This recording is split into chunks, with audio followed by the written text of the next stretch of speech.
आप देखना शुरू कर चुके हैं दर्श न्यूज। बिहार झारखंड की अब तक की टॉप खबरों के साथ मैं दिव्यांशु। चलिए फटाफट बढ़ते हैं खबरों की ओर।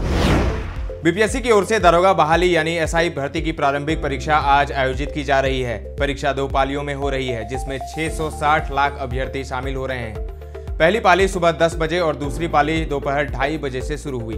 1275 पदों पर होने वाली इस परीक्षा के लिए राज्य भर में 613 केंद्र बनाए गए हैं। दरभंगा में डीएमसीएच के डॉक्टरों का शराब पार्टी करते हुए फोटो वायरल हुआ है, जिससे सियासी घमासान मचा हुआ है। जाप सुप्रीमो पप्पू यादव के बाद अब बीजेपी ने सीएम नीतीश के खिलाफ मोर्चा खोल दिया है।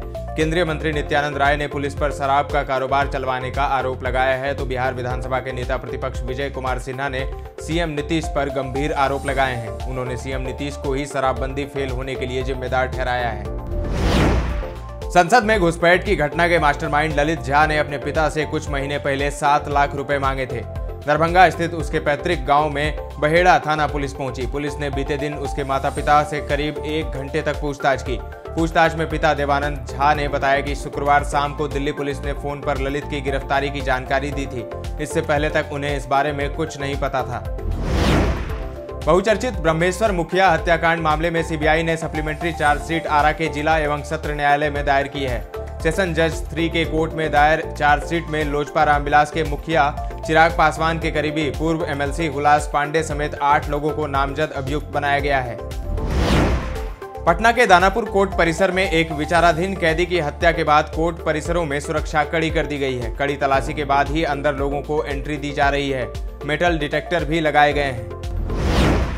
डिप्टी सीएम तेजस्वी यादव ने 9वीं फेल को लेकर आलोचना करने वालों को जवाब दिया है। तेजस्वी यादव ने कहा कि उनके मां और बाप मुख्यमंत्री थे। वे चाहते तो कैसे भी करके डिग्री ले सकते थे, मगर उन्होंने ऐसा नहीं किया। उन्होंने फर्जी डिग्री नहीं ली। तेजस्वी ने शनिवार को एक सरकारी कार्यक्रम में मंच से यह बात कही। उन्होंने कहा कि आजकल सिर्फ पढ़ाई लिखाई जरूरी नहीं है, बल्कि स्पोर्ट्स में भी काबिल आवश्यक है। बिहार सरकार में मंत्री एवं जेडीयू की यूपी इकाई के प्रभारी श्रवण कुमार ने बीजेपी पर हमला बोला है। उन्होंने कहा कि अगर मैदान में रैली करने की परमिशन नहीं मिली तो किसानों के खेत में जनसभा करेंगे। कुछ भी हो जाए, बनारस में नीतीश की रैली होगी। जेडीयू ने मुख्यमंत्री नीतीश कुमार की यूपी के वाराणसी में चुनावी रैली की अनुमति नहीं देने का आरोप लगाया है। जेडीयू का कहना है कि यूपी की योगी सरकार के कहने पर स्थानीय प्रशासन ने उन्हें रैली की अनुमति नहीं दी। आरजेडी के राष्ट्रीय अध्यक्ष लालू प्रसाद की बेटी रोहिणी आचार्य ने चुनाव लड़ने को लेकर मना किया है। उन्होंने कहा है कि अभी चुनाव लड़ने का ऐसा कोई इरादा नहीं है, भविष्य में देखा जाएगा। बता दें कि बहुत दिनों से चुनाव लड़ने की बात चल रही है। रोहिणी आचार्य ने बीते दिन पटना एयरपोर्ट पर पत्रकारों के सवालों का जवाब दिया। जेएससी मैट्रिक इंटर परीक्षा को लेकर दिशा निर्देश जारी किया गया है। रांची में 220 केंद्रों पर मैट्रिक व इंटर के 81,216 विद्यार्थी परीक्षा देंगे। मैट्रिक परीक्षा के लिए 100 केंद्र बनाए गए हैं, जहां 38,041 विद्यार्थी परीक्षा में शामिल होंगे। झारखंड एकेडमिक काउंसिल द्वारा आयोजित मैट्रिक व इंटर की परीक्षा अब एक ही टर्म में होगी। जैक द्वारा जारी पत्र में कहा गया है कि अब ओएमआर शीट पर परीक्षा नहीं होगी। परीक्षा केवल उत्तर पुस्तिका पर ली जाएगी। परीक्षा में 30% प्रश्न बहुविकल्पीय, 50% प्रश्न लघु उत्तरीय, दीर्घ उत्तरीय व शेष 20% का आंतरिक मूल्यांकन होगा। अब मैट्रिक की परीक्षा 9:45 से 1 बजे तक व इंटर की परीक्षा 2 से 5:15 बजे तक होगी। इसमें परीक्षार्थियों को प्रश्न पत्र पढ़ने के लिए दिया जाने वाला 15 मिनट का अतिरिक्त समय भी शामिल है। केंद्रीय मंत्री अर्जुन मुंडा आज 1 दिवसीय दौरे पर खरसवां पहुंचे हैं। सुबह 11 बजे खरसवां के बीटापुर व 12 बजे चिल्कू गांव में हमारा संकल्प विकसित भारत कार्यक्रम के तहत केंद्र सरकार के लाभुकों के साथ संवाद किया। इस दौरान केंद्र सरकार की ओर से चलाई जा रही विभिन्न योजनाओं की भी जानकारी दी। ओडिशा के राज्यपाल रघुवर दास आज सुबह रेल मार्ग से टाटानगर स्टेशन पहुंचे। स्टेशन से वह सीधे एग्रीगो स्थित आवास पहुंचे। सोमवार को 12 बजे से एग्रीगो ट्रांसपोर्ट मैदान में रंगरेटा महासभा के प्रधान सरदार मंजीत सिंह द्वारा आयोजित बाबा जीवन सिंह के शहीदी दिवस समारोह में शामिल होंगे। शाम को पुरुषोत्तम एक्सप्रेस से भुवनेश्वर के लिए रवाना हो जाएंगे।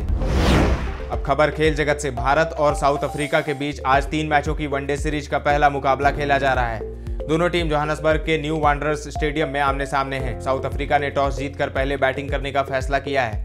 भारत ने 22 वर्षीय बल्लेबाज साई सुदर्शन को इंटरनेशनल डेब्यू का मौका दिया है। वहीं साउथ अफ्रीका की ओर से गेंदबाज नरेंद्र बारगर वनडे पदार्पण कर रहे हैं। भारत की कमान केएल राहुल के हाथों में है, जबकि साउथ अफ्रीका की बागडोर एडन माक्रम के पास है। खबर लिखे जाने तक साउथ अफ्रीका का स्कोर 5 ओवर के बाद 20 रन 2 विकेट के नुकसान पर था।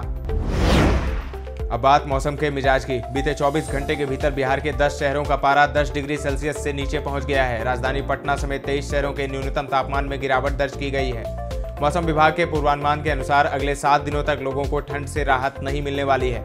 इसके बाद 24 दिसंबर से ठंड में हल्की कमी आएगी। फिलहाल राज्य में शीतलहर का अलर्ट नहीं जारी हुआ है। दूसरी ओर बिहार के कई शहरों में वायु प्रदूषण चिंताजनक स्तर पर पहुंच गया है। पटना में रविवार को AQI 486 दर्ज किया गया। झारखंड में भी ठंड बढ़ी है। आज और कल बादल छाए रहने के अनुमान है। दर्श न्यूज के इस बुलेटिन में फिलहाल इतना ही। खबरों का सिलसिला लेकिन लगातार जारी है। देखते रहें दर्श न्यूज।